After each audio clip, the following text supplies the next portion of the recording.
Welcome to the Spawn Chunks, episode number 161 for Monday, October 4th, 2021. My name is Johnny, but the internet knows me as Pixel Riffs, and joining me, as always, is Joel Duggan. Hi, Joel. Hello, sir. It is a brand new day, and if you'd like to hear about a brand new world, that is something that we were talking about in the Render Distance, the extended version of the podcast that you can get access to at patreon.com/thespawnchunks. We were talking about New World, the MMO from Amazon Studios right now. It's been all over Twitch, and we've been watching some people play it. Neither Johnny and I have played it ourselves, but we were kind of speculating on what the draw is, doing a little bit of just preamble. And of course, it is the first of the month, so we want to send out a big thanks to all of our patrons supporting the Spawn Chunks on Patreon. Any level of support will get you access to the Discord server, the Render Distance Extended Show, live recordings of the show, if you're around on Mondays, of course, and access to our quarterly hangouts where we discuss how the podcast is doing and plans for the future. The Q3 hangout for 2021 is coming later on this month because we have other things coming up in the next few weeks. We sure do. I wanted to remind people at the top of the show here that Minecraft Live is now less than 2 weeks away. It's happening on October 16th at noon Eastern time. You translate that for your time zone in your own time. But I wanted to give a quick reminder that Joel and I will be restreaming the Minecraft Live broadcast on my Twitch channel as we've done in previous years. It's always great to hang out with the chat, experience the announcements as they happen live, and give some of our first impressions of what we've seen. So we'll be starting, I think, concurrently with the start time of the show. We'll probably talk over the community pre-show stuff as we kind of warm up and welcome people into the chat. And then once the announcements start coming through, we talk about the mob vote as it goes on.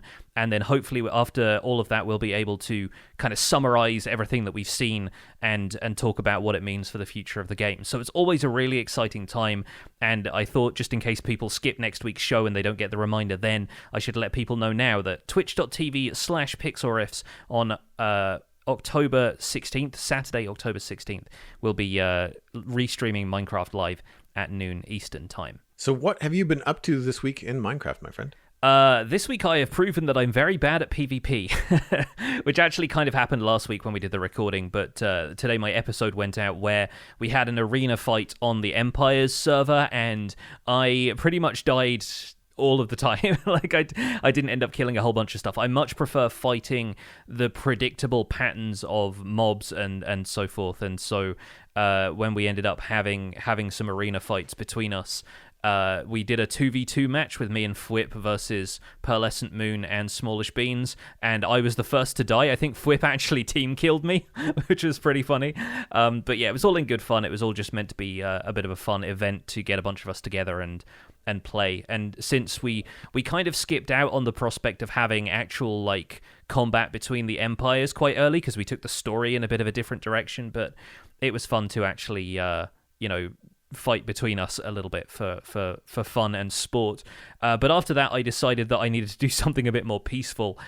So I started building the Anthill, which is this sort of mountain-esque project that I've been working on by the side of my base. And I got about most of the way through the first face of the mountain and then realized I'm building this upside down. I think I might have mentioned this briefly on last week's show, but I ended up flipping the build palette of it so that sandstone gathers around the bottom of the structure and it gradiates up towards more of a terracotta and brown mushroom color palette towards the top, merging with like dripstone and a few other things. So I've built and then torn down a mountain, which is probably the first time I'd torn down something that big for a while. But I find that I don't do that often enough. I feel like if I'm not so happy with the build, it just sort of sticks around and never really evolves from there. Whereas I'd built enough of this that I realized I was doing something wrong, but not too much of it that I realized it's too big to tear down. So I ended up taking that whole thing down. I'm going to try rebuilding it this week the other way up, and we'll see how it looks at that stage. I find that stuff like that is a good test of your ability to let go in Minecraft. Like I've got some areas of the wall around the city of West Hill that I don't like, but I'm not changing them because it's a big wall and I'm just like, I don't really feel like moving this for the sake of a couple blocks or whatever. Like there's some things that just aren't the best, but they're the best I could come up with at the time. And I kind of think of like the old storyboard game I know I've mentioned on the podcast a number of times, which is yes and. So you take the idea that someone else has already put forward and you build upon it rather than tearing it down and starting anew. Yeah. And so I think that, a lot of the times, and that can lead to some happy accidents, that can lead to some creative corners. Sometimes as an artist, the best way for me to move forward is to put myself in a box and then try to figure out how to get out. Mm-hmm. That's often something that you can do. But I also, when it does come time to tear something down that was a lot of work to put up, it's always like this is a one block at a time situation. Yeah, it really is. And I find that like it's something that it's hardest for me to plan ahead when it comes to big landscaping jobs like this, because I don't use plugins like World Edit or anything when I'm building in Creative. I pretty much just build by hand in Creative. So structures like houses that are built very deliberately kind of make more sense to build in Creative first, whereas with something as big as this sort of mountainous, like more natural looking terrain that I'm trying to build, it doesn't really make sense to me to try and design that in Creative, because there's no way I'm going to recreate it block for block on that sort of scale. So instead I end up just kind of winging it in survival, and that's when there's the most opportunity to make mistakes versus, being able to build something in Creative and easily change it. So I don't know if that's something I need to do in future, if I need to maybe spend a bit more time with World Edit working with shapes and stuff like that first. But having built the mountain in Survival Guide a while ago, I figured I might as well give it another try, and I think it's just the color palette here being a variety of materials instead of it just being stone and then a bit of grass and snow on top of all of that. I'm finding that I prefer the aesthetic a slightly different way. I'm a perfectionist, and I end up like measuring things out a lot before I start something in Minecraft, and I often will put up wireframes of houses or buildings and just kind of walk by them for a couple of weeks before I decide I don't really want something that tall there or whatever. Do you ever do anything like that, or are you more of a from the hip when it comes to this kind of stuff? Because I know it's more of like it's a build, but it's also kind of like a landscapey build. Yeah, I mean, when I was building the mountains on Survival Guide, I learned through watching Fwip's videos on the subject actually to set up those wireframes first, and so I kind of sketch out where I want the peaks of the mountains to go and the rough shape of it, and the shape itself doesn't end up being the problem. It just more ended up being the fact that the palette I was using was better inverted, and with some of the materials just end up in different places. But right. I think in terms of the shape of stuff, I was fairly happy with it, and it's just about adjusting the landscape from there. And honestly, it comes down to what looks best blocky and what I can do more with at the sub-block level, because with Dripstone, you obviously have the opportunity to add pointed Dripstone in there, which at a distance can start to smooth things out because it has a natural kind of gradient to it. But I decided that, if I'm building at a shallower angle towards the base of the mountain, I need to be building with sandstone there, because then I have access to all of the sandstone slabs and stuff as well. Whereas with terracotta, I could maybe mix in a bit of granite, but it looks different enough at a distance. There aren't any terracotta slabs, and the same goes for the brown mushroom as well, that I find that I kind of end up with, like, I end up shooting myself in the foot when it gets to the steeper areas. I'm using the material that has the most options for like adding shallower angles, so it didn't make as much sense at the time. But yeah, rebuilding it with a slightly different perspective on that should hopefully work out. And it's something that I've actually gotten a bit of inspiration from having immersed myself in the snapshots, and like recently I re-rolled a couple of worlds and played until I found diamonds in the most recent snapshot, just kind of considering this the research phase almost for eventually Survival Guide Season 2, kind of going, how does the pace of gameplay feel when there are these big cave openings that could be right there and you could see all the way down to diamonds? Does it make sense to rush the progression and get those right away? Or like, how am I going to sort of mete out the content so that people who are newer to the game are going to understand? But the new stuff they've done with mountains, which we'll talk about in the news segment today, along with the new advancements, which I had a go at getting. But these new mountains with more jagged peaks are providing a lot of really nice, naturally generated Minecraft inspiration for what that kind of stuff could look like. So I might go around and see if I can find a few more interesting peaks to take some inspiration from in that sense, and then maybe, build on them with my own ideas until I end up with the design of an anthill that I'm a bit more happy with.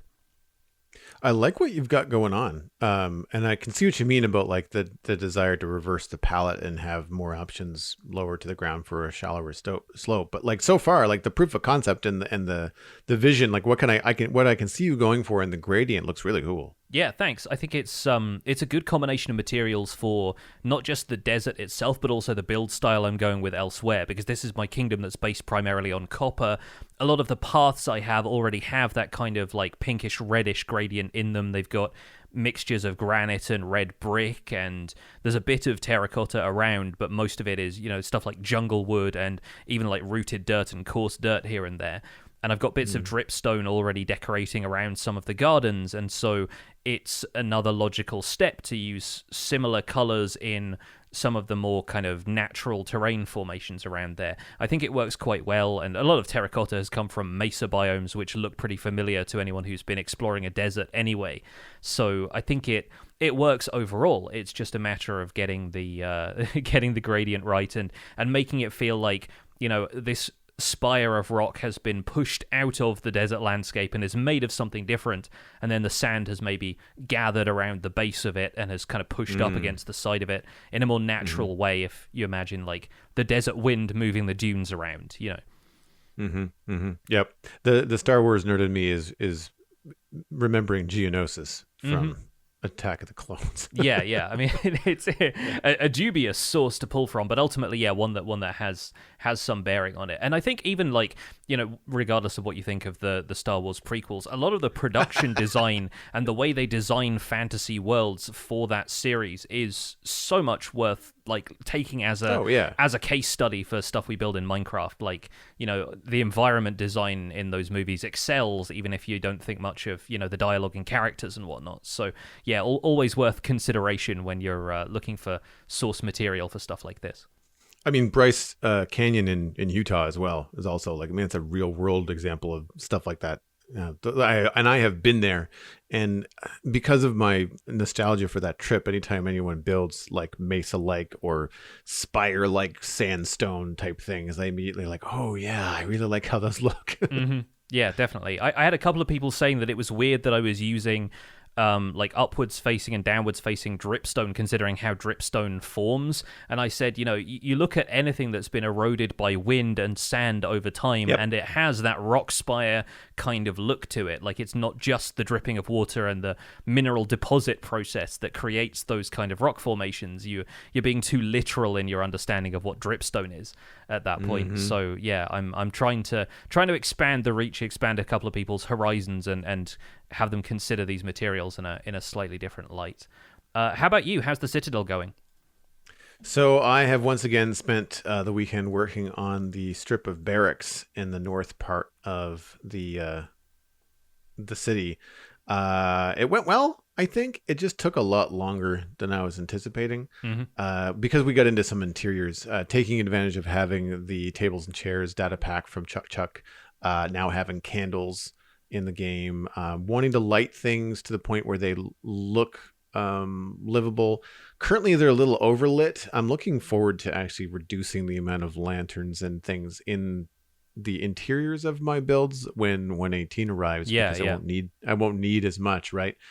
Things like having a lantern and a candle in a lonely soldier barracks seems like overkill. Like, you think that it would just be a candle, right? And that should be enough, depending on how many candles are on the table, that you might be able to, light the entire build. Pretty happy with the inside of like the main mess hall with the double fireplace, roof kind of rafters and things. And I put like a rudimentary infirmary above it because I had the space inside the smooth basalt roof to do that. And it worked out pretty well. Again, it's just a bunch of beds and chairs and tables and stuff all kind of piled up against the wall. But great tip from the chat. I used snow layers in the areas that did not have a lot of light to suggest bed linens piled up on shelves. Yeah. And that worked out really well. And it works really well when you have a bed next to it, right? Because you've got the white roll down of the bed where the pillow is, and then you have the white snow layers on the shelf next to it, which is just a trapdoor. I kind of went ham with the spruce trapdoors in this, but like they're so versatile. Yeah, I mean that's medieval building at this point. Is like, you know, as soon as spruce trapdoors were added, the medieval building was just elevated as far as you know the stuff that you could do with those things. I mean, the other trapdoor flavors don't tend to fulfill that kind of niche in the same way that the spruce one does. But yeah, welcome to the infinite expansion of a spruce doorway as well, with like as many trapdoors as you want to pile around the actual functional door of the place. Yeah, and I've actually got the two doors. The double door into the main hall is actually 3 blocks tall. It's a door with a trapdoor above it. I need to go into my I think it's my door texture and remove like the little highlight across the top of it so that they actually like look like they match up a little bit better. The other thing that I've noticed about the area is that I was really getting tired of the dark oak roof, like the homogeny of stairs and slabs and stuff in dark oak, because there's not a lot that you can get into dark oak to texture it. But I did because the roofs are small, they're only 5x7 or something, maybe 7x9 at the largest, and running a strip of let's see if I can get this right, spruce wood, so the bark all over blocks that go up in ridges along it, it's just enough of a shape change and just enough of a texture change to break up the dark oak and have it not look so just like rudimentary and simple. So that really worked out well. The deep slate is a nice kind of like accent. I can't say that I want to do a lot of like deep slate roofs next to each other, because again, you run into the same problem of it all kind of bleeding together. The thing that's left to do is mostly the riverbank, because I've done kind of like a cobbly pathway between the barracks and the wall. Still have to like do some staircases inside of the wall towers and stuff like that, but that's all pretty straightforward. But I think the last more challenging thing left to do is to decide what to do with the river that has like stair access, whether or not to bring the buildings all the way down to the river, which I've sort of suggested I might do here, but then also maybe thinking about building up the landscape into a cliff. I haven't really decided what I want to do yet, but I have to decide where the river needs access first. So one of the things that I was talking about on stream, which I think is an interesting building tip for people, and I want to know what you might think about this as well, is that I don't tend to just build in one direction in Minecraft, especially with a project like the town of West Hill. I tend to establish things that I know I want. Like I wanted that big hall, and I wanted some houses, some barracks going down this narrow space, because it made sense to have the soldiers live close to the wall. And then on the back side of things, I hadn't really decided what I wanted to do, and therefore I haven't really attempted to do any landscaping or do any of the stair design or the back of the buildings, because I tend to build one thing I know I really want, and then I'll have in my head, okay, I also know that I want some sort of river access. I'll do that next, and then I connect the two. Right? Like, so I don't build from one to the other. I build one, I build the other, and then I connect them in between. Yeah. I will rough out a few things. Like, I'll want to make sure that I have enough room to get the staircase down to the level that I want. You know, I'll get a path going, or I'll make sure that the alleyway between two buildings is 2 blocks wide or 3 blocks wide, or whatever it is that I want. I don't want to shoot myself in the foot and realize I can't walk down this thing without bonking my head. But I tend to like create these two things and then build in between them. And I even did that in the market area, where like I built the church and I built the blacksmith shop, knowing I wanted something in between them, but no idea what that could be. Yeah. And it ended up being a stable, right? And it feels more organic in that way. And it's, again, it goes back to like putting yourself in a box and trying to figure out how to get out of it creatively. Like I have this finite space. The building not only has to fit here, but it has to make sense. So having a stable where horses could be shoed by the blacksmith made sense, despite the fact that a stable next to a church doesn't make a lot of sense. So it's one of those things where I wanted to know with your builds, like especially with large things like your anthill design, like are you building stuff at A and B and then connecting the two, or do you have a more detailed plan for what's happening in between? Oh, I end up like going back and forth between different builds all the time in this way. Like I will just build something because I think that's the best space for it. It's what the area that has the most space or the most convenient space for what I'm doing. And then if they are buildings with a purpose, whether it's like an in-game for the player purpose or whether it's a purpose for the fiction of the world, I will think about that stuff first, and then like I'll figure out what needs to go in between those things second. And that could almost mimic the way that towns like your West Hill build kind of spring up around a certain area. You think, okay, this is an area that people have come out to, and that one of the first things they've established is, okay, we need somewhere to put our horses now that we've got here, so that the stable ends up maybe in this case being one of the earlier things you build. And then stuff starts to spring up around that because various people need places to live. And now there's a place for horses to go. Then potentially travelers can come and stay there. So they'll need an inn. And you can kind of imagine that sort of process building up organically.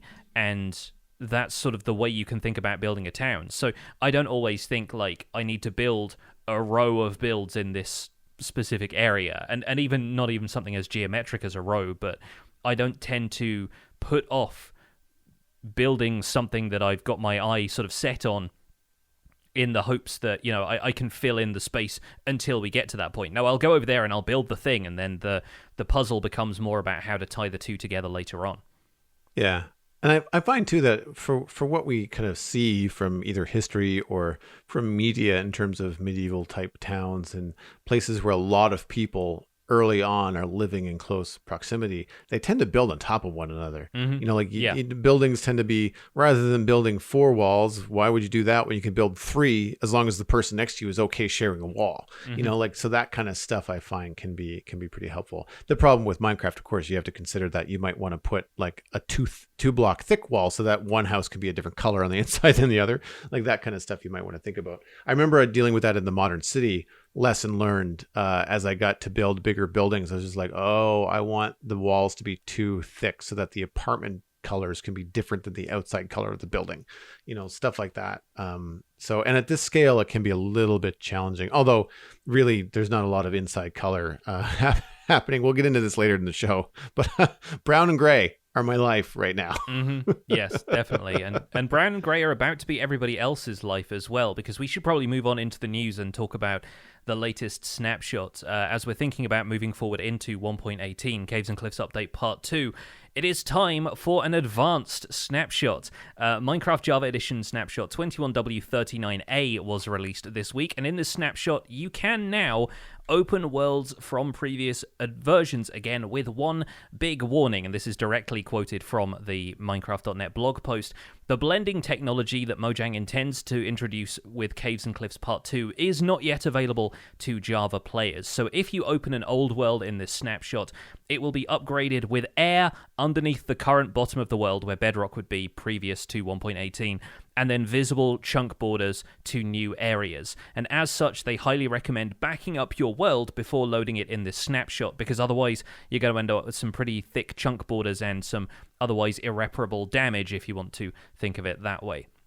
So there are some new features in 21W39A aside from that, which include Caves and Cliffs Part 2 advancements. You can now earn Caves and Cliffs for falling from the top to the bottom of the overworld, Feels Like Home for riding on a strider on lava for 50 blocks in the overworld, Star Trader for trading with a villager at the build height limit, and Sound of Music for playing music with a jukebox in a meadow biome.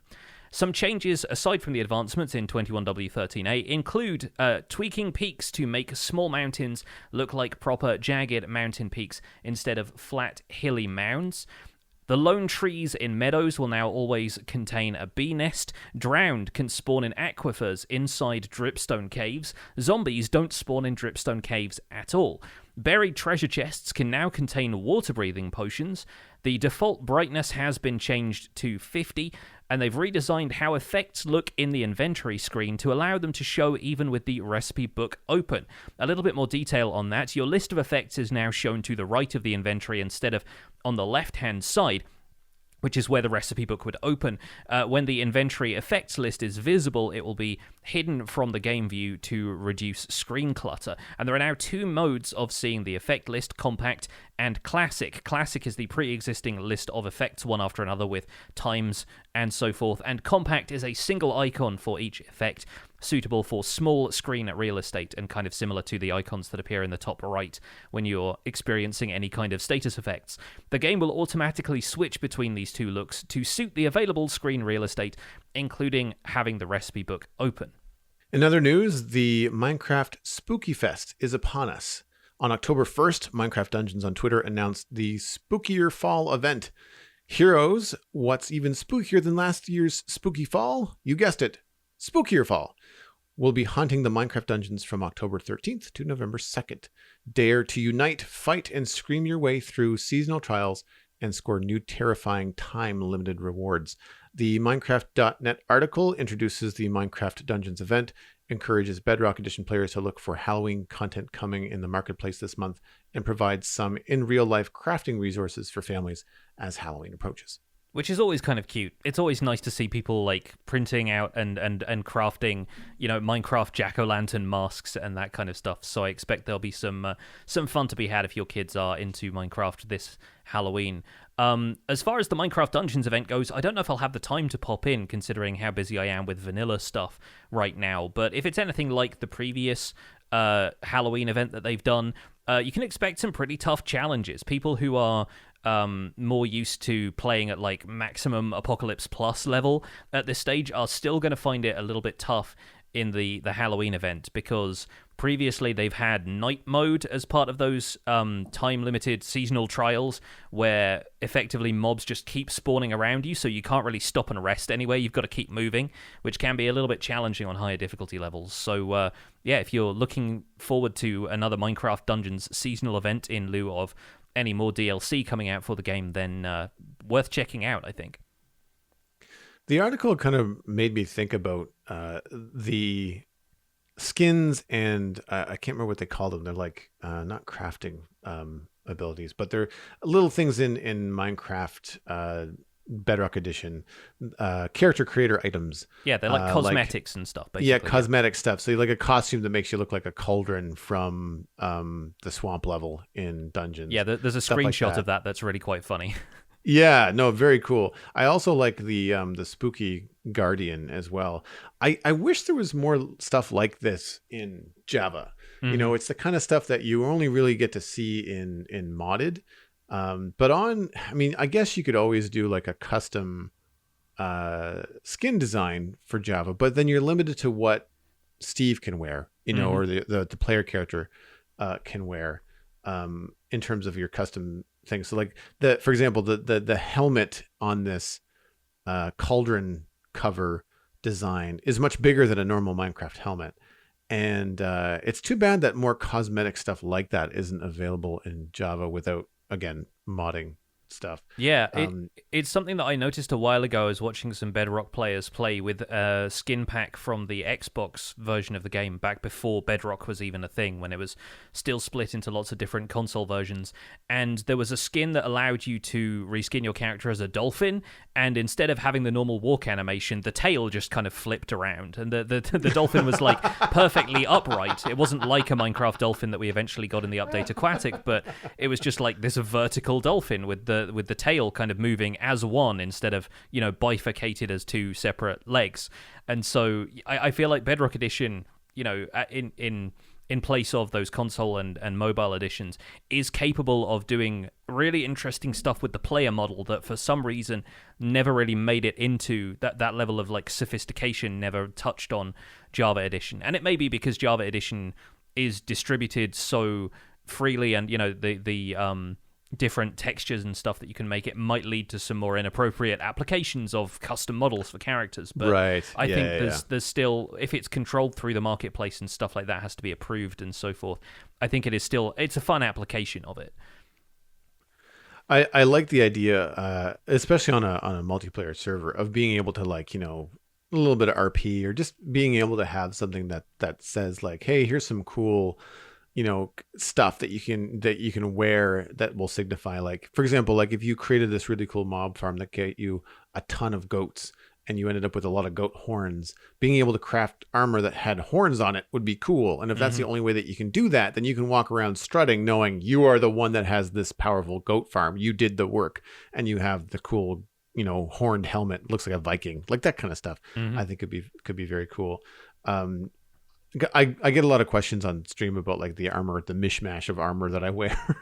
And it would be nice to kind of like have something that's a little bit more thematic, I think, from time to time, or just fun, like doing Halloween costumes. I mean, I know you can do the whole skin change thing, but I like the idea of adding some geometry to the player in Minecraft, because that's something that I find continues to look dated, even though these new changes to the terrain in the snapshot really look great. I was watching your video earlier, and the landscapes that are showing up in the snapshots are really starting to look cool. Now that they've kind of honed in all those different, all the different spaghetti noodles that they were throwing at the wall in the experimental snapshots, they really seem to be coming together nicely. But then when you see a player walking around and it's just like this stiff arm swing, leg swing thing, you're just like, oh, right. It's still Minecraft, in terms of the player animation. So I kind of wonder whether they'll end up with an animation update at some point down the line. Maybe. Yeah, it's certainly a possibility. And if they end up bundling that in with something like a combat update, so you can have players like swinging swords slightly more realistically or something, it walks an interesting line though, because it's the kind of stuff people find iconic about Minecraft now. You look at the way the Steve and Alex characters in Super Smash Brothers now work. And they walk exactly that way, and it's the kind of iconography that people associate so heavily with Minecraft that it does seem like it might be a bit of a shame to change that if that's something people have an intense nostalgia for. But again, we were saying this previously when we were talking about cosmetic items. It's so rare that you see your own character that for a lot of the time it's not really going to bother you. But if you're in third person or if you're on a multiplayer server, that's the kind of thing that's going to stick out to you a lot more. I think the thing that I associate those kind of cosmetic changes with is progression. Like that's kind of like when you're thinking about other video games, like how cool your armor is can often indicate how well you're doing. Yeah. So yeah, I agreed, definitely. The better cosmetic stuff always comes in late game as well. You can actually start to personalize stuff at that point. Let's take a look at this snapshot, though, because first of all, you mentioned the jagged peaks and stuff like that. Having loaded up a couple of worlds now and found some of those smaller mountains, I gotta say, it's a vast improvement, and one that I didn't really suspect that we were going to get, but it only happens some of the time. There are some mountains that will still be kind of flat and hilly, but then there will be some that have these jagged spires, and I found one that was tipped with calcite, and I saw it from a distance. I didn't go all the way up to the peak of the mountain, but they do genuinely look pretty cool, and I think it's neat to see a bit more variety creeping into the terrain, even though the experimental snapshot phase is done. They're still kind of making some back-end changes to terrain that are ultimately going to feel a little bit better, a little bit closer to their original vision for it. So I've included one screenshot of those, and I think that's really all you need to see to see like this is actually working really well for the look of the game. Yeah, I'm looking forward to trying the snapshots. I think this next week might be the week that I try it, because I've been waiting for the note that you can bring worlds forward. And so now I'm looking for that moment where we can bring worlds forward where there won't be chunk borders. Yeah. I'm not going to bring an existing world, I don't think, into the snapshots. Although, now that I mention it, maybe I should grab my old snapshot world and bring that forward, because that way I wouldn't have to start from scratch again, right? Like I'd have a bunch of farms and stuff already set up. So I'm curious to see whether that's something that we could try out. Because I've been having some technical issues even with Minecraft now, repeatedly this weekend, and I'd actually curbed my stream time. So I'm really curious to see how the snapshots perform and how they get refined over the coming weeks, from a player and streaming standpoint, in terms of the system resources, given the change in the world, the blocks and all that kind of stuff, and the fact that we're dealing with vanilla snapshot stuff where there's not going to be Optifine or any kind of other mods available, at least not right away. for the snapshots to see if they can tweak performance. So I'm curious to see how that works out. I know you have a pretty beefy computer, but did you notice any significant performance changes, or was everything pretty smooth? It's all been fairly smooth for me. I think the only time I notice it is if I want to turn the render distance all the way up, and that's never really been an option for me. Like I can have a 32 chunk render distance in vanilla Minecraft now. It's still going to make my computer a bit jittery because it's got a lot of stuff to load at that stage. And so yeah, I'm finding that if I want to turn things up, I turn the simulation distance down now, and that actually helps a little bit to make it less of a slideshow. So I think it's potentially the case that the snapshots might work out better for you if you end up deciding to compromise on simulation distance. That might be worth more investigation if you're playing in a snapshot more regularly. There's a couple of other interesting changes in this changelog, actually, beyond the advancements, which we'll get to in a second, but I like the fact that they're making some more changes to Dripstone caves and making them a bit more of a unique environment and worth players seeking out from a mechanical perspective, because beyond just having the material Dripstone everywhere now, there are spawning changes there. You've got no zombies, but guaranteed drowned. And that's an interesting thing, because for a start, it ties the biome to copper more closely now that the drowned mobs drop that. But it also might influence players' choices of where to build mob farms. You know, you can't find a river that you like, and I'd be surprised because the rivers in this version are awesome, but... you know, maybe you want to move your farming operations underground. You don't want to build a big drowned farm in the middle of a river. You could seek out a more landlocked dripstone cave environment to do that. And potentially that proves pretty useful in terms of spawning just the drowned in that area. I don't know if fish are going to spawn in that environment either, so you can eliminate spawning of other useless mobs in the area. I think there's potential there for dripstone caves to become more of a destination for players beyond just the look of them and grabbing some dripstone before you take it elsewhere and do something else with it. But along with, you know, increased copper ore spawning there, I think it's definitely making dripstone caves worth seeking out in the way that lush caves are, just from the sheer beauty and diversity of them. I was thinking about the no drown thing and thinking, man, there's some people building redstone farms that are going to be super happy because, or sorry, not no drown, no zombie thing. Because I remember the mob farm that you made where you were trying to figure out if you could like build a farm that did not have zombies, because who cares about zombies, right? Like zombie flesh is useless. But then I remembered that we've got vertical biomes. So it's not like you can just find a dripstone cave and then build this massive farm that's never going to have any zombies in it, because you're only going to be limited to however big that dripstone cave is. Like maybe it's only 15 blocks tall. Yeah. You know, you're not going to be able to like find, like people find river biome and then they build a drown farm like way up in the sky above a river. But I don't know. Does that still hold true in the snapshots? Like when you find a river in the overworld and there's nothing above it, does that biome remain all the way up into the sky, or does it change? I believe it does. The only thing that changes is dripstone and lush caves being able to be underneath other biomes on the surface. But I think the rest of the time there has to be some sort of biome classification of, you know, any chunk area for, you know, proper mob spawning rules to apply. You know, they don't want you to be able to build a platform in the sky and have nothing spawn there, because that becomes a little convenient for the player. So I think there are vertical biomes all the way up, and it just depends on the slices of them below ground which can be taken up by lush or dripstone caves.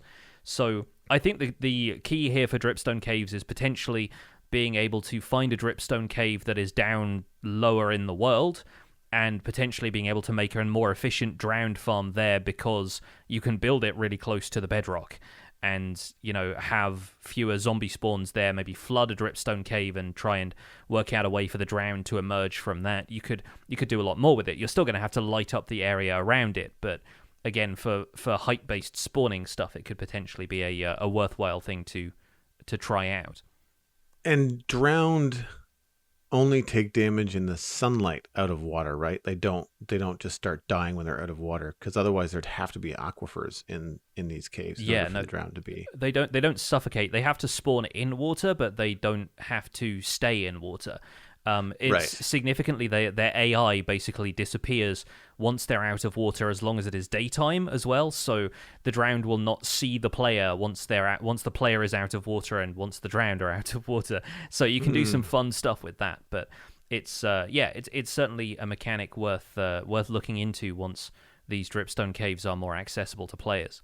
The quality of life change in the effects UI is very welcome. And I'm surprised. I don't know if we've ever talked about it on the show, but it's always struck me as very odd that when you're in your own inventory with the crafting book open, as I leave it open all the time, you can't see what effects you might have. So like when you're I noticed it when I was in the Nether building the gold farm, when I was constantly trying to figure out how many seconds I had left on my fire resistance potion before I would be melting in lava.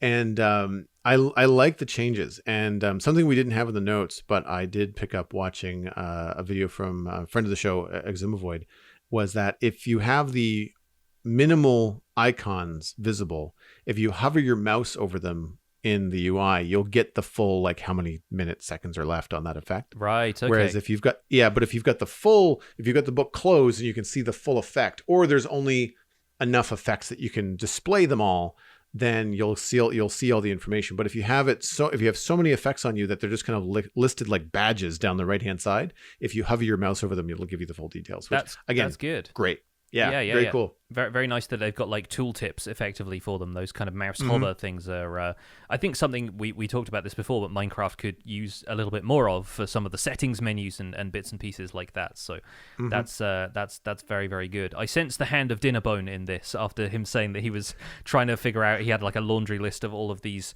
tiny quality of life changes that he wanted to make to the game. So the advancements are a little bit weird at first. I think a lot of people don't quite understand the need to make the advancements things that, to my mind, don't really feel like the kind of thing that you would stumble into as part of normal gameplay, right? A lot of the advancements they've added are things you have to do very deliberately. So I launched a new snapshot world and took the time to get the advancements, wasn't really going for any others, wasn't trying to do a 100% run or anything, but to get these 4 advancements in particular, the impression that I got, aside from Sound of Music, which is just kind of a meme because they put the meadow biomes in kind of inspired by the movie Sound of Music, and so naturally playing a jukebox in a meadow was one of them. But I think the rest of them are really there to kind of guide players who have a hard time setting their own objectives, the kind of players who are playing Minecraft just to feel out what is possible, but don't necessarily have a mind to, okay, I'm now going to turn this area into a big castle and do a large-scale build, or that kind of thing. And I think advancements in general have been, since they were implemented, a way to guide players towards certain aspects of the game and show them what the game is capable of. So my thought about stuff like the Caves and Cliffs advancement, which is you fall from build height all the way to bedrock, and it has to be below, I believe, -60, although I found a patch that was -63 because falling just on top of where the highest block of bedrock generated didn't work. So you have to fall below Y60 from 320 at the top of the world now. That's not something an average player is going to do accidentally. It's a very purposeful thing. And so I think the reason stuff like this is being added is partly to show off the fact that the world is that big now to players who've been playing Minecraft for a while and are used to the build height as we have it currently. But it's also a good way to challenge players to explore what the upper and lower limits of the world are if they haven't really played around with the game at all before. So like, oh, you can build all the way up to 320 blocks above the world when the world below you will basically disappear on most render distances. I think it's an interesting challenge, and it is sort of framed as a challenge. It's part of the adventure tab of the advancements, and it's one that, you're meant to treat it as like a puzzle you need to solve almost, rather than, this is going to be a really practical thing for you to learn throughout the game. I think it's just an interesting way to guide players who are having a hard time setting their own objectives.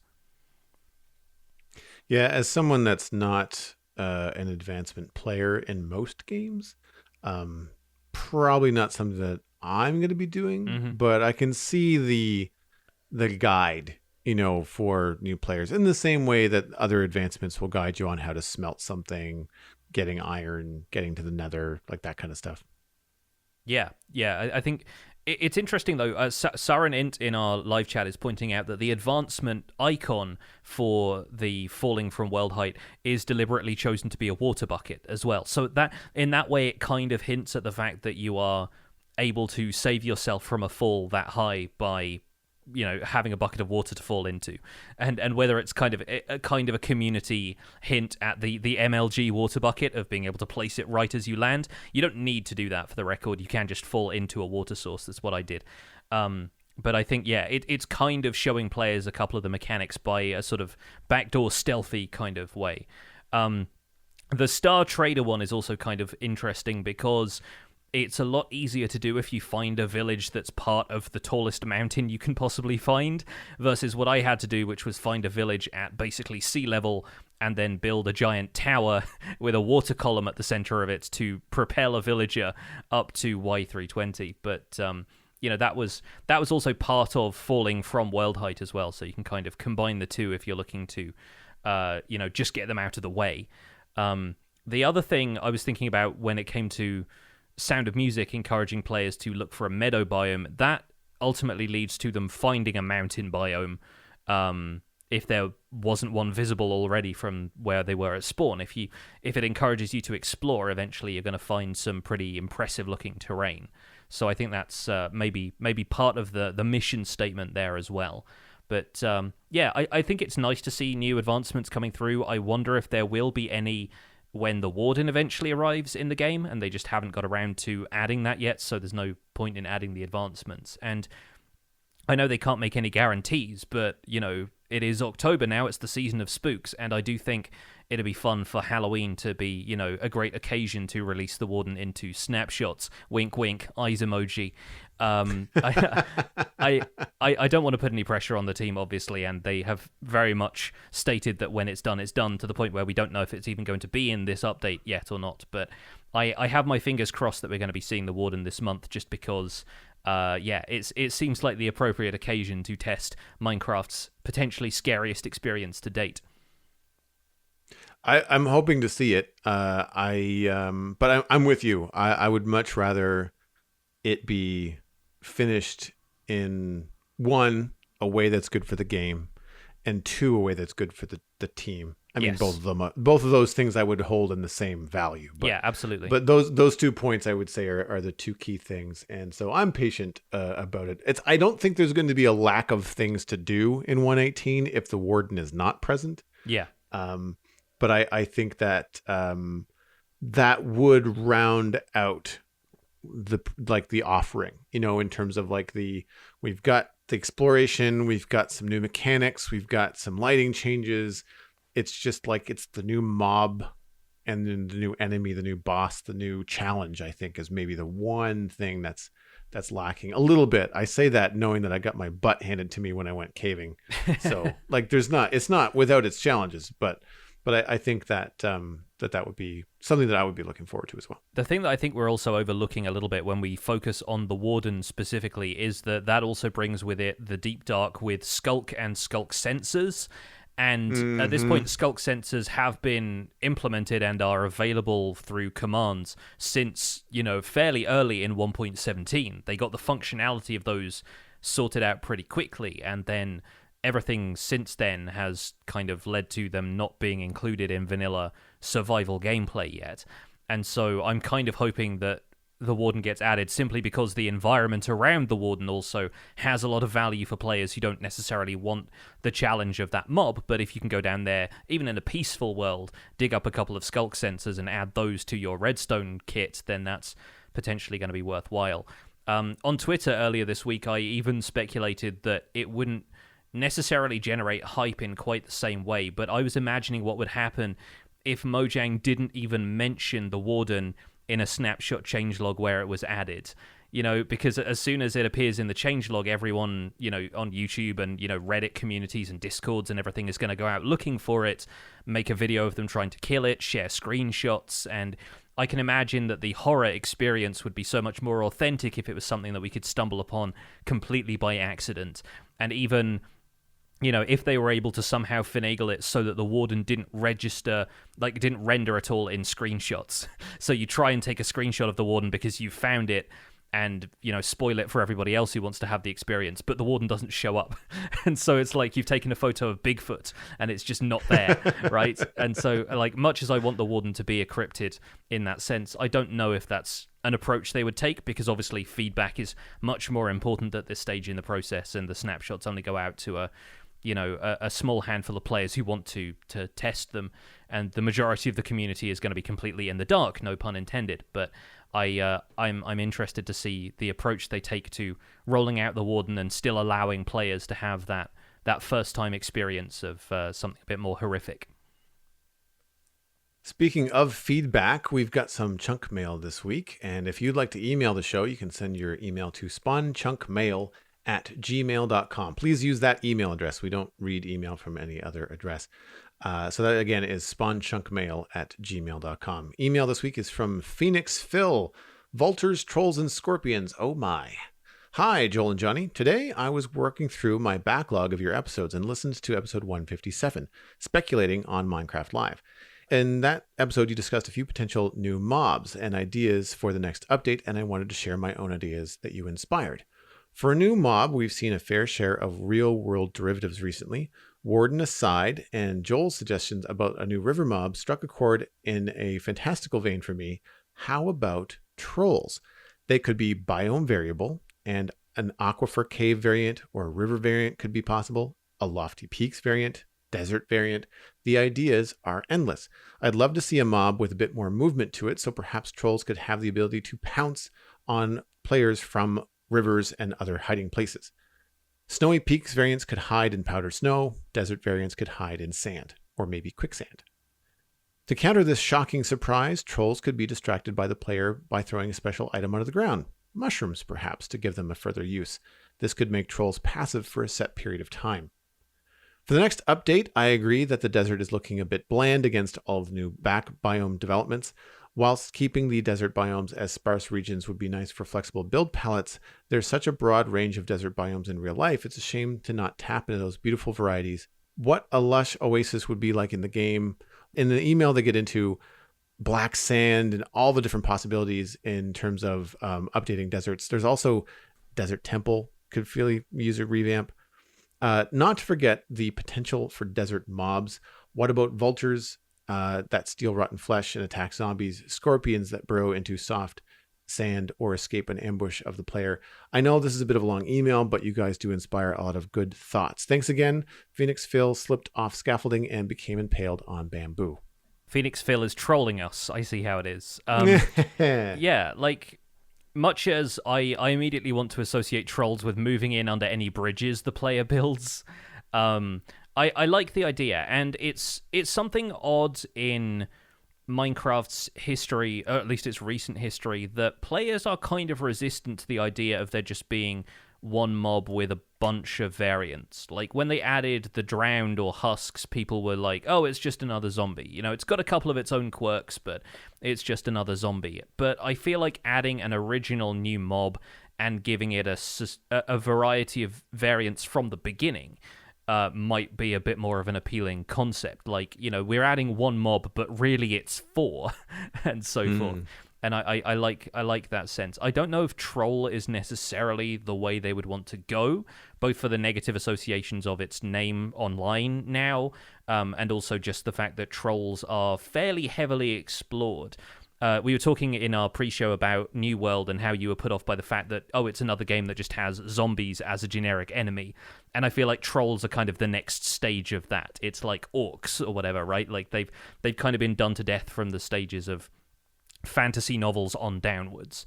And so, maybe something that has its own identity and doesn't necessarily have to be a troll in the sense that people imagine a troll when they think of it, like the World of Warcraft troll or something. Maybe it can be something that has a bit more of its own identity, especially if it's a fantastical and uniquely Minecrafty monster. Yeah, I mean, my brain went to the Trork from Hightail, which I mean looks like a troll. Yeah. The only difference is that it's a K instead of two L's. But like my brain, having seen that pixelated version of a troll recently, that's kind of the first thing that came to mind. And being a Warcraft player, the underbite, the tusks, like that kind of thing. I did like the other things that came to mind though when I was thinking about trolls, in that in The Hobbit, when the sun comes out, the trolls turn to stone. And that could be a fun thing to have happen. Maybe it's not just stone. Maybe they turn into other resources like coal or wood. That could be kind of cool. So rather than a troll needing to be killed to collect items by the player, the troll needs to be lured into the sunlight to then be frozen and turned into logs or coal or whatever. I thought that could be kind of appealing. I also liked the idea, again, troll aside, as far as the mob, kind of mob. I like the idea of a mob that would be aggressive unless you gave it something. And so it becomes passive for a short period of time. And it reminded me, of course, of piglins. Mm-hmm. And I like the idea of, if you're going to have a biome variant mob, that's going to make sense for a couple of reasons. One, the idea of these mobs hiding and then jumping out at you. It makes sense to have a white ice troll, a brown sand troll, a green forest troll, because they're going to blend in better. But if those mobs also require different items to pacify them, mushroom for a forest troll, maybe you have to give ice or something else like a pork chop to an ice troll, a desert troll. I don't know. I mean, if Minecraft had a fruit, then I would say sure, use that. Maybe it's cactus. I don't know. Like, just stuff like that, I think could be really interesting to try and pacify the different characters and different variants. Again, leading to some different gameplay. Maybe they trade for different things. I don't know. That kind of stuff could be really interesting. I also really dig the idea, pardon the pun, of mobs like digging into sand or snow to hide. I like that idea. Similar to how crocodiles can like have their eyeballs above the water when they creep up to prey. I like the idea of a mob kind of sinking up to its eyeballs, especially if that mob is vulnerable to sunlight. So maybe desert trolls during the daytime burrow into the ground, right? Because they don't want to get turned into stone or sandstone, and so they only jump out at players, and maybe that's at great risk to them. I don't know. I liked the variety and the ideas that kind of came out of some of the mechanics. But I'm with you. I don't know if troll is necessarily the best thing. When I mentioned like an aquatic mob, I don't remember what mob it was, but there was one that was proposed. Phantom ultimately won, but one of them kind of looked like an alligator, but it was just a head. Like it didn't have a body. That was the one I voted for. Mob C, the Great Hunger. I think it was the Great Hunger, working title. So that kind of stuff I think is really unique. If they can come up with something like Minecraft has got some really cool things like shulker boxes and endermen that are very unique to the game. And I think that coming up with something wholly on its own would be cool. But again, having something that could burrow into the sand, we sort of have that animation / idea with turtles and how they make a nest and lay their eggs. Yeah. So it's not like it's completely alien to what we've experienced in Minecraft so far before. I mean, you have silverfish burrowing into stone and so forth as well. Like there's a similar mechanic there in a sense. Mm-hmm. Yeah, that's true. That's true. Although I dislike silverfish greatly. Oh yeah, so me too. That. But I think in terms of exploring the precedent for mobs like this, I think it's important to note that there are similar examples. Like you said, like the kind of throwing them stuff to distract them is already a thing for piglins. So if they wanted to introduce that mechanic to new players, they could be familiar with that quite quickly because they go, oh, okay, like a piglin, and it becomes easier for players to understand if there's more than one thing that does that. Although I think they still want to make sure that anything new they add to the game has something unique about it, whether it's completely unique or if it is just an aspect of it that makes it more valuable compared to everything else. So yeah, there is potential here, I think. As far as the other mobs go, we saw a vulture, I think, teased in one of the animated videos. Yes, that they were talking about for Badlands, I believe. For Badlands, yeah. I like the idea of a bird in Minecraft. I love the activity that bees add to the game. Having little things float around in the woods, it adds so much life. Anything that moves in Minecraft is a huge improvement like that. Especially things that fly, because we'd never seen anything like that outside of the Phantom, and they only come out so often, right? Yeah, and parrots, which effectively only flit around in occasional jungle bushes and then follow the player once you tame them. So there's no like parrots soaring between the higher trees of the jungle. They don't tend to work. No, that way. they're like the Buzz Lightyear of Minecraft, falling with style, Uh-huh. right? They don't actually fly. So yeah, I think that could be a cool addition. But in terms of, and I wanted to ask you this, both in terms of passive mobs and like angry mobs, where do you land on like scale? Because Phoenix Phil suggested a scorpion. Have you seen spiders in Minecraft? Like, do we want spiders or scorpions the size of cattle skittering around the desert? I don't know that we do. And to me, it's like you get into something as complicated as that, and it starts to like, one could be kind of creepy, but also like, how do you animate something like that in a Minecraft style that doesn't really look dated? Like scorpions' tails need to have segments, and like, I don't know that that's really going to work. Spiders, as it is, are a bit of a stretch.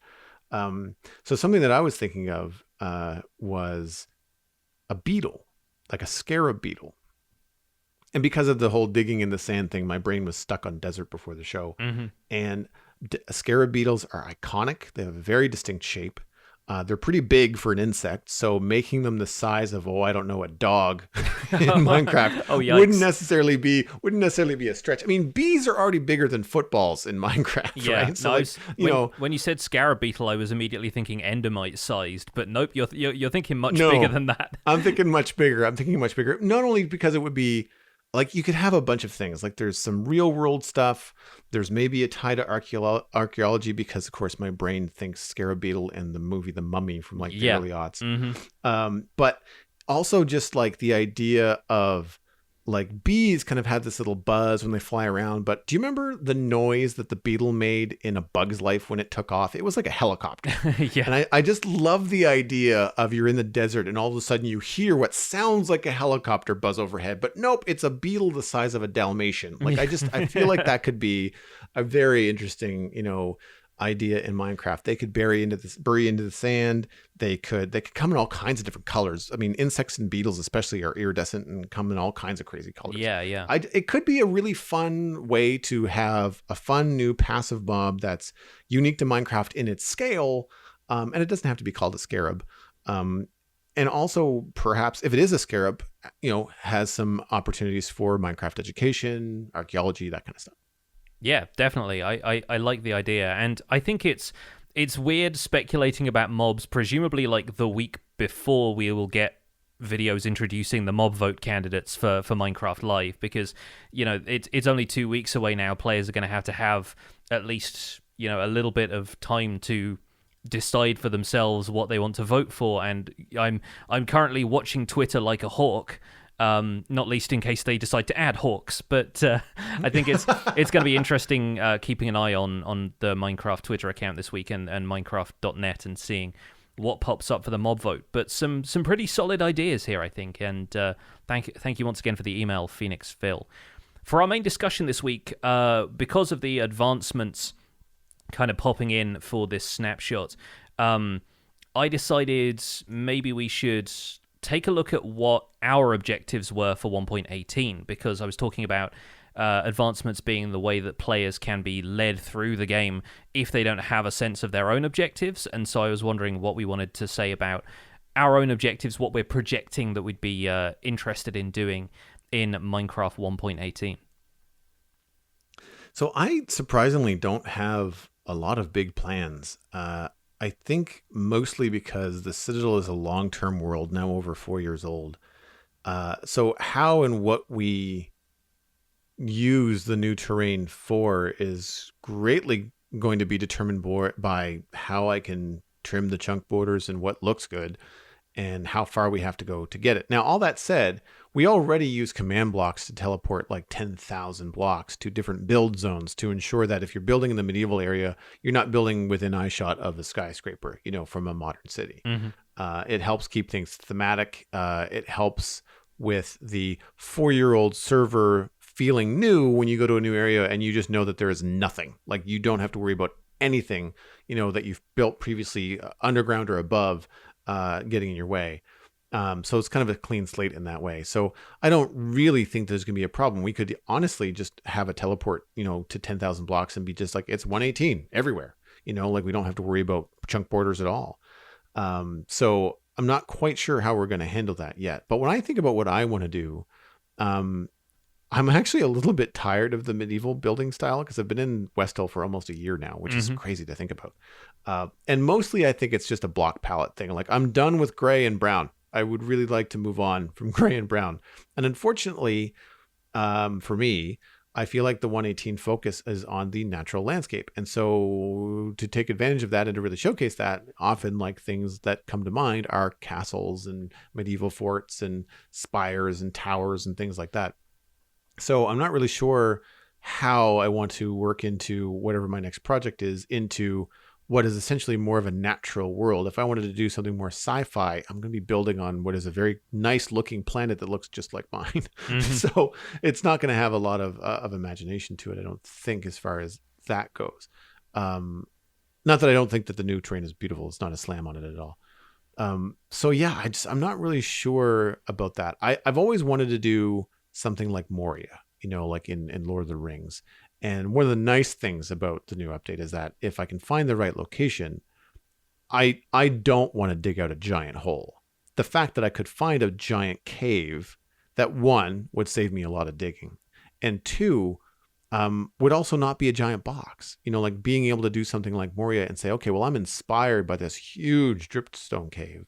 How can I make this look like dwarves lived in here for 100, 200 years, but still not just destroy the cave, have it look like they lived here and respected the environment in the same way that I'm trying to build with the landscape in West Hill rather than flattening out the whole thing and starting from scratch, right? Yeah. So that kind of stuff I find really interesting and appealing.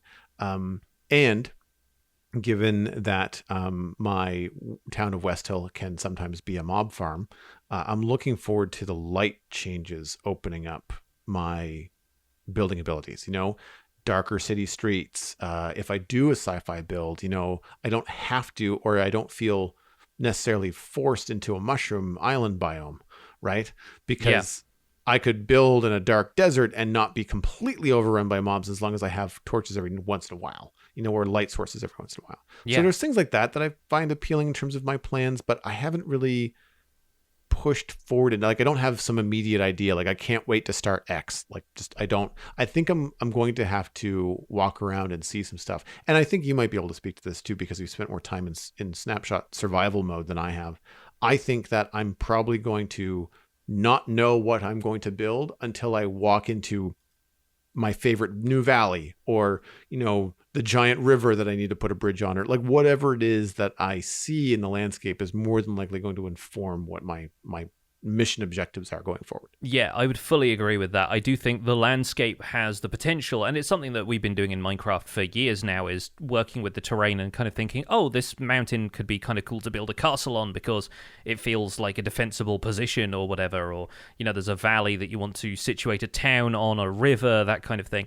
But, I do think 1.18 is going to be that multiplied several different ways, because there are so many more unique terrain formations now, and more epic mountains to put your town at the base of, and then caves that can go into that mountain and turn into, like you said, like a dwarven civilization. I'm wondering, in terms of the sci-fi build, it would not be too difficult to set something like that in a cave as well, and just imagine that you're like in a crater in an asteroid or something, and that you've mined out an area like that. Like imagine, like, for example, the time that the Millennium Falcon flies into the asteroid that turns out to be like the inside of a worm kind of thing. Like you end up with situations like that where you can do some slightly more out there sci-fi builds, and it can be a mining outpost or something inside a dripstone cavern or a deep slate cavern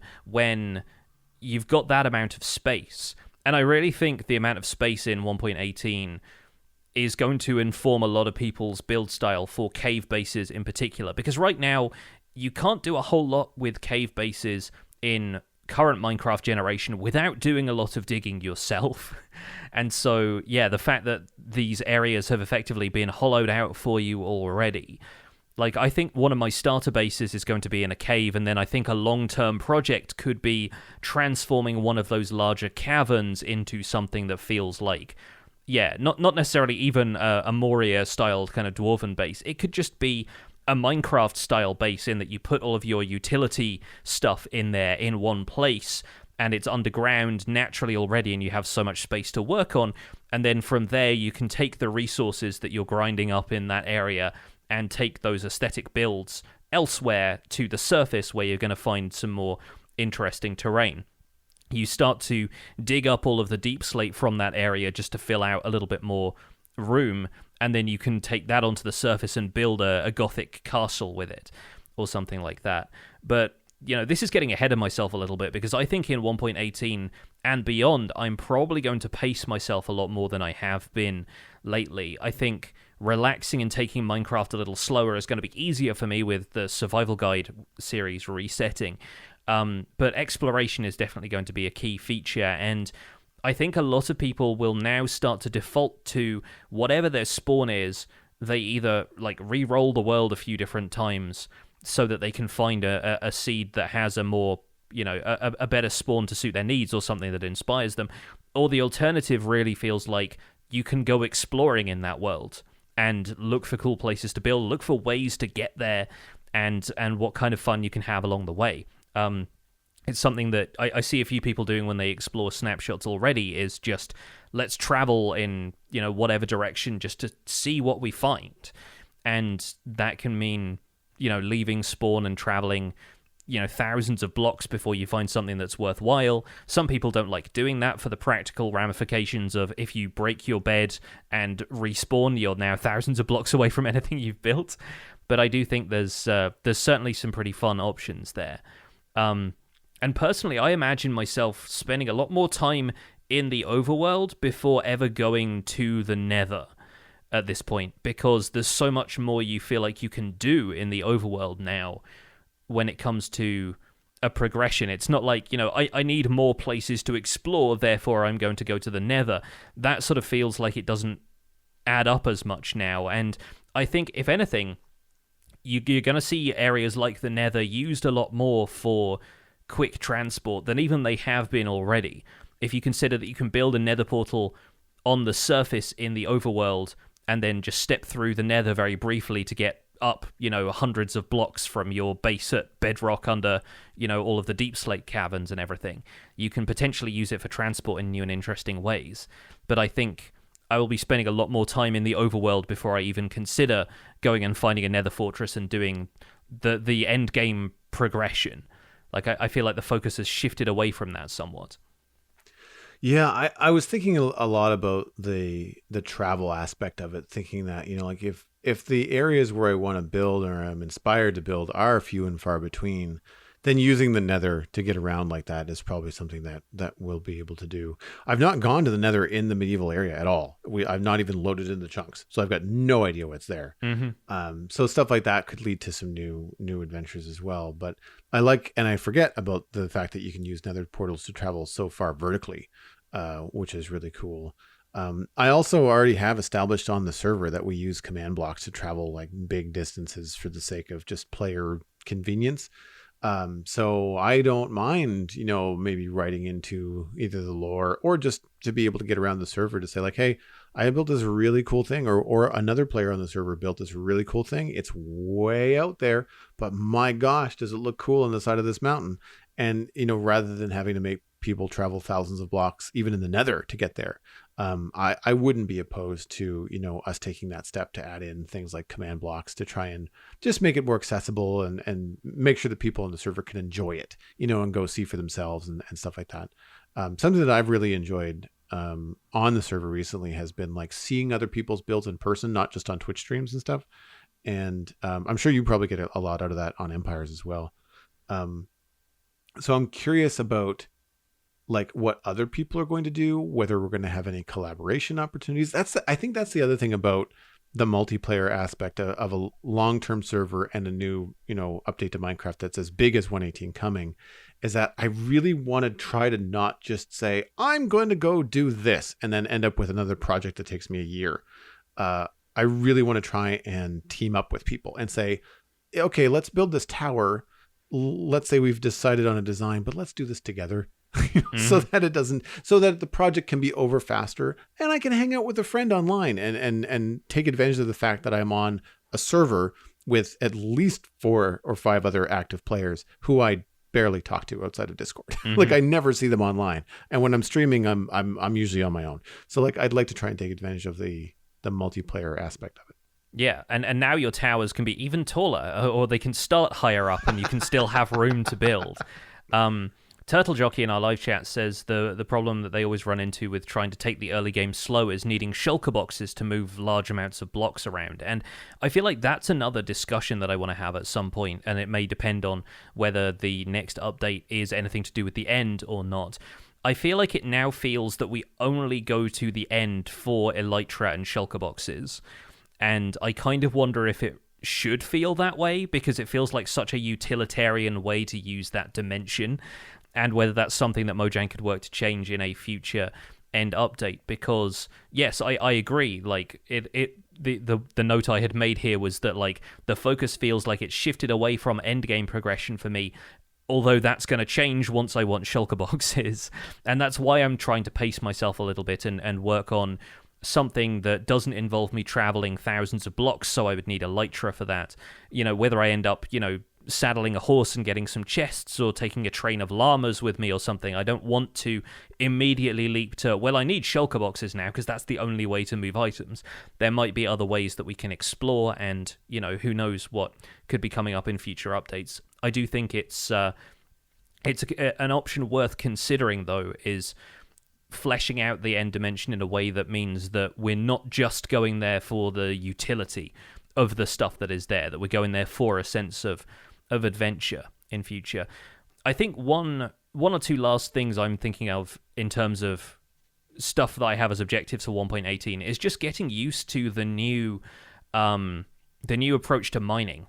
I think that's going to be so integral to effectively like the Minecraft player's skill set for the future, is knowing where to get optimal amounts of resources. It's going to be a mineshaft style operation to mine out at Y16 because that's reportedly where you get the most iron, and see like how productive that is compared to just mining as low as possible in the world to get as many diamonds and redstone ore as possible. But then is the occasional amount of iron you get from that enough, and can you survive only taking a certain amount of coal with you because you can't find coal that far down? I think that stuff is going to be interesting for the people who are more focused on the grind and on, acquiring resources, developing like a certain amount of wealth before they decide what they're going to do with that, or if that's the role they tend to slip into when they're on multiplayer servers where other people are more focused on building or redstone. So I think that's going to be a fun thing. The last thing I will say on the subject is that if the Warden does end up in this update, one of my major objectives is to build it a house. Because I just want the Warden to be my neighbor. I want to take care of him. I feel like he needs it. In a kind of My Neighbor Totoro sort of way is how I'm imagining this. Yeah, despite the fact that he might be able to one-shot you. It might be like the testy neighbor. Yeah, I mean, I'll just have to keep the noise down. It's really all I need to do, right? Or either that or the opposite. Like, if the neighbor gets mad at me, I put loud music on, and he gets distracted by trying to turn off my jukebox or whatever, and we'll see where it goes from there. Skulk Sensor Dubstep coming to you next week. Yes, Pig Step just on the on the radio. Of course, we'd be delighted to hear what your objectives are for 1.18. If you have any visions for what you're planning on doing in this next update, or if you're just excited for what's coming up in Minecraft Live, let us know. Once again, spawnchunkmail@gmail.com is the email, and we'd love to hear from you. But that is going to be it for this episode of The Spawn Chunks. You can find more information about the show and links to some of the stuff we've talked about today at thespawnchunks.com. The music for the show was composed by me, and The Spawn Chunks is proud to be a listener-supported podcast. If you're getting some value out of the show, please consider putting some value back in at patreon.com/thespawnchunks. You can join our community there. Pledging at any level gets you an invite to our patrons-only Discord chat and gets us closer to our goal of having a monthly Minecraft audio hangout where we sit down and chat with everybody about what they've been doing in Minecraft that month. We're currently at 291 patrons. We are down 5 from last week thanks to the reshuffle that usually happens at the beginning of every month. But special thanks still go out to our content engineers, Hunter555, Jumbo Sale, and Yitz for your support on this episode. Sharing the podcast with your friends is the easiest way to support the show. It's free. Just find us on the Spawn Chunks on Twitter and Instagram and tell friends where they can go to listen to it. It's a general poke in the arm. It's a friendly way to recommend the show. And you can find us on iTunes, Spotify, Google Podcasts, and YouTube. Email the show at spawnchunkmail@gmail.com. The RSS feed is linked on the spawnchunks.com, and the patron-only RSS feed is on the Patreon page. That's where you can listen to the rendered distance, the extended version of the podcast. My name is Jonny, but online I go by Pixelriffs. You can find most of what I do at youtube.com/Pixelriffs, where my Empires, SMP, and Hardcore Survival Guide series are currently ongoing, and you can see me checking out some stuff in the snapshots as well. I also stream 3 days a week on Twitch, doing behind-the-scenes work for the aforementioned YouTube series, and I'm the voice of the unofficial Hermitcraft recap, which you can find through a quick YouTube search. Aside from that, I'm at Pixelriffs on both Twitter and Instagram. Joel, where can people find you online? Everything I'm doing online, including my illustration and design portfolio, and links to all of my social media stuff, is at joelduggan.com. You can listen to the Citadel Cafe, my other podcast about sci-fi and fantasy entertainment. This past week, I had Ryan Murphy on the show. We talked about upcoming video games this fall, The Bad Batch on Disney Plus, and Star Wars Visions on Disney Plus. You can follow me at Joel Duggan on social media, and of course, Joel Duggan on Twitch, where I've been playing a lot of Satisfactory and building barracks in Minecraft. Thanks for visiting the Spawn Chunks. The world outside is infinite, and that's pretty spooky.